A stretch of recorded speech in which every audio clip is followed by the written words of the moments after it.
Hey guys, it's Rachel, and today we are making these 1-hour cinnamon rolls. That's right, you can have a batch of cinnamon rolls in your own kitchen in like an hour or less if you work really fast, which you might want to because these are seriously so good, and they are so good that you might notice that there's a few missing.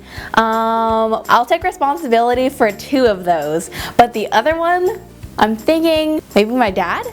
Not my mom. My mom would like them if there was nuts in them. Maybe my grandma, because she does have a sweet tooth and you never know. Anyway, so these are so tasty and they are like the best cinnamon rolls you'll ever have. The bread is super fluffy and tender and your fork just glides on through it, and that cinnamon mixture is so gooey and delicious, topped off with a tangy cream cheese frosting that just kind of balances it all out. These are seriously so good and you're definitely going to want to give these a try. So without further ado, let's go make them.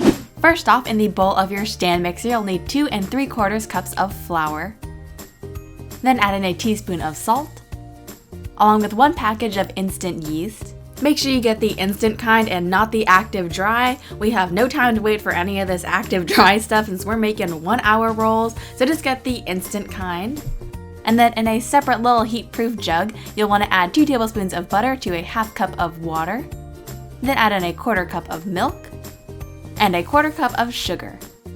Then just give that a little nudge around and microwave that off until it's nice and melted. Should look something like this, nice and warm so our yeast can't activate. So now I'm just going to swap out my whisk attachment for a dough hook attachment. You can mix this by hand too, but just be ready for a workout. Today I clearly was not ready for a workout, so I just used my dough hook. And I'm just going to slowly add in our wet ingredients. Then add in 1 egg, and just let them continue kneading for about 4 minutes. Again, if you don't have a dough hook, you can just knead this by hand for about 4 minutes. And if your dough is a little bit too sticky, you can add in some more flour too. You know your dough is the right texture if it sticks to your fingers when you poke it, but it doesn't really stick with a light touch. Now I'm just going to go ahead and cover this with plastic wrap and let it sit on the counter for about 10 minutes just so the gluten can relax a little bit. And while our gluten is chilling out, we're going to make the cinnamon roll filling. Here I have a 1/4 cup of melted butter.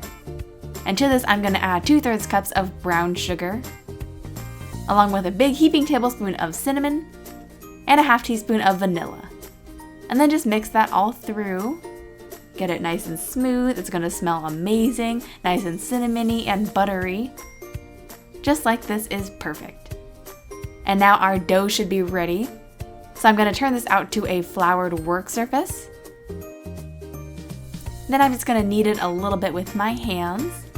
It should be nice and warm and soft and fluffy. Fresh bread just feels amazing. It's like so soft and it smells so good. If you've never made bread before, you have to try it sometime. It's so much fun. Not to mention the fact that fresh bread tastes amazing.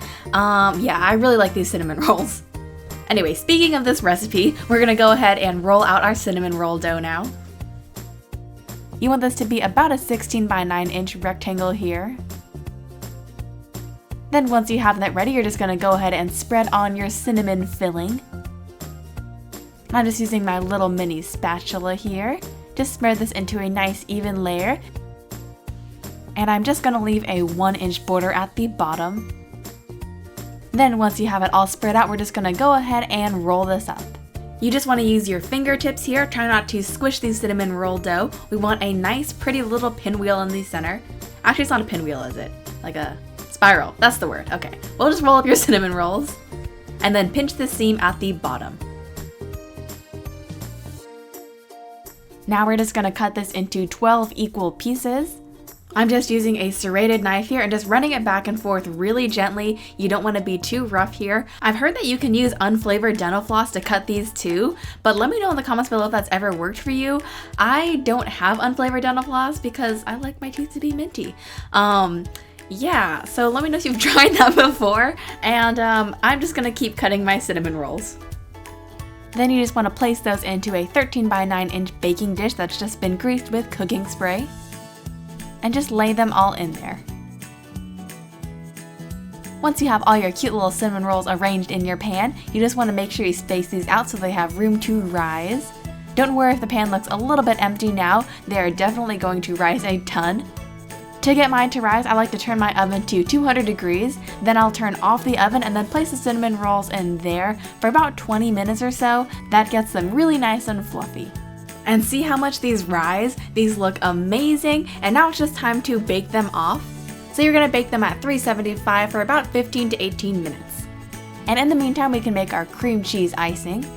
You'll need 3 ounces of softened cream cheese, and just beat that till it gets nice and smooth.